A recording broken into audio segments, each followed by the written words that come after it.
rolling day in Israel, and the country woke up to a holiday in perfect beachy weather as its longest-serving Prime Minister Benjamin Netanyahu, or Bibi, goes head-to-head with Israel's former military chief Benny Gantz. And this is our top focus this hour, as the deadlock contest, as predicted by many opinion polls, will see Netanyahu's liquid and Gantz's blue and white vie for support from smaller parties, specifically the Israel Beitenu, which is expected to play kingmaker.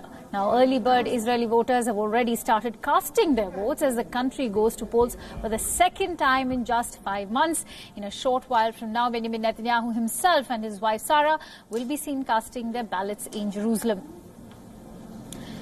Netanyahu and his main rival Benny Gantz have both taken tough stands on Israel's security, which has been a key issue for Israelis historically as well as this time around. What sets them apart, though, is ideology, with Gantz being the favourite among the country's more moderate, centrist voters. The most observable impact of these elections, at least on the world stage, would be now the new Prime Minister's deals with Palestine, with Netanyahu taking a much more vocal stand with his decision to annex Jewish settlements in the West Bank and the Jordan Valley. Both Bibi Netanyahu and his challenger Benny Gantz visited the Western Wall the previous night to hold a prayer at the Jewish holy site. And now let's get a bird's-eye view of what's happening in Israel, as I'm joined in by our West Asia Bureau Chief Daniele Pagani to give us all the latest on this ongoing voting in Israel. A very good morning to you, Daniele. Now, Israel is voting for a second time in 5 months. Why is the country off to polls again, and how crucial is this election for the country, Daniele? Good morning to you and to all our viewers. The country is voting for the second time because in April, when we covered the last elections, the Prime Minister of Israel, Benjamin Netanyahu, who actually won by a narrow majority, did not succeed in forming a governing coalition. One of his main allies, his former defense minister, walked away because they had different opinions on a rule that should allow all the Orthodox Jews not to serve in the army. This is the reason for which Israel is voting for the second time in 6 months. So this is a crucial poll, particularly for Benjamin Netanyahu. If he does not succeed in this round of election, his political career might be over. He won't stand a second chance, and even if he wins by a narrow majority, he needs to find a way to secure a governing coalition. Voting for a third time in 12 months, it's not going to be an option for Israel. This is a very expensive but democratic exercise, but very, very expensive for public finances, and many here on the street of Israel did not actually appreciate the fact that they had to vote another time. They know that this money could have been used for better purposes. Right. Daniele, as you mentioned about the streets of Israel, what is the pulse of the street at this hour, since you are in Jerusalem at the moment?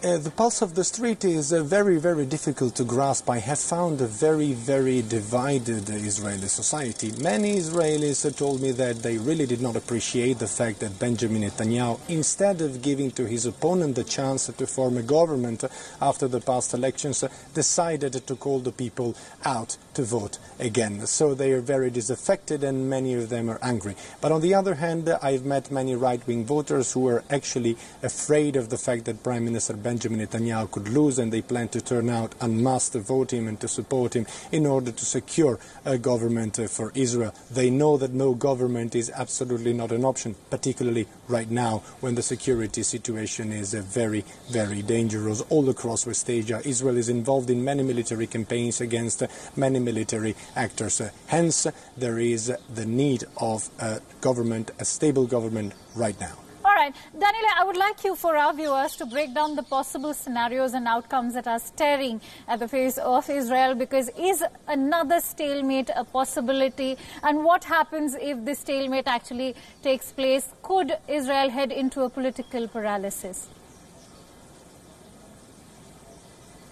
Another stalemate is very much a possibility. Very early polls say that Netanyahu will secure 56 or 55 seats, which is not the majority. The Knesset, the Israeli parliament, has 120 seats and one need 61 to secure a coalition. So if there is another situation like the one in April, we have to walk down two different roads. Road number one is whoever will become the prime minister and will not succeed in forming a government will go to the president president and ask the president to give the opponent a chance to form a coalition. If both fail to form a coalition, well, it's elections once again, but it will be very unlikely. It is more realistic to think that if this happens, maybe there will be a very large coalition, at least to put in place a government which can take care of the security and of the much anticipated deal of the century, which is going to come out very soon. Israel needs a government right now. There are too many international challenges to find. Hence, voting for a third time is really not an option. But if the Prime Minister of Israel, Benjamin Netanyahu, decides that he wants to challenge once again the fate, he will definitely be able to call for a third round of elections in case there is a stalemate. Absolutely. Not an ideal option, but very much a possibility still. I'm going to ask you about the game changers in this election. One, of course, being the Arab Israeli voters, and second, the role of the smaller parties in the Israeli election. The role of the smaller parties in the Israeli elections is fundamental. Often, a coalition is formed with 1 seat of majority, which means a bunch of thousands votes. It means that a very small party who has 1 or 2 seats can actually become a kingmaker. And this is the essence of the Israeli elections. There is a very, very big game of coalition forming. These small parties do hold an enormous amount of power. In terms of the Arab vote, perhaps there will not be a real game changer in this round of election. In April, only half of the Arab Israeli voters are turned out. They're very disaffected. They do not believe that the Israeli parliament is actually working in their favor, and they would rather not cast their vote than give their vote to Arab parties, which at the end of the day never succeeded in representing the Arab interest in the parliament. So I would say that the real kingmaker will be one of the smaller parties within the Israeli political scenario. All right, last but not the least, during this election campaigning, the last election campaigning, and compared to April, there has been a stark difference in how Netanyahu has presented himself. We've seen some very strident appeals coming in from Netanyahu. What has Netanyahu's pitch been to the voters this time around, and how different is it now? The strategy that he put in place is very clear. He understood that he lost the center and the center-left vote bank. Hence, he focused very much on right-wing topics. In fact, in the last 2 weeks, we've seen him pledging to... All right, we just seem to have lost some communication with Daniele, but do stay tuned to WION for all the latest. In fact, at 12:30, you can catch our special presentation on Israel elections, Israel elects. This is our continuing coverage coming up at 12:30 p.m. IST. Do stay tuned to WION. Daniele Pagani will be reporting live from Jerusalem to bring us all the latest.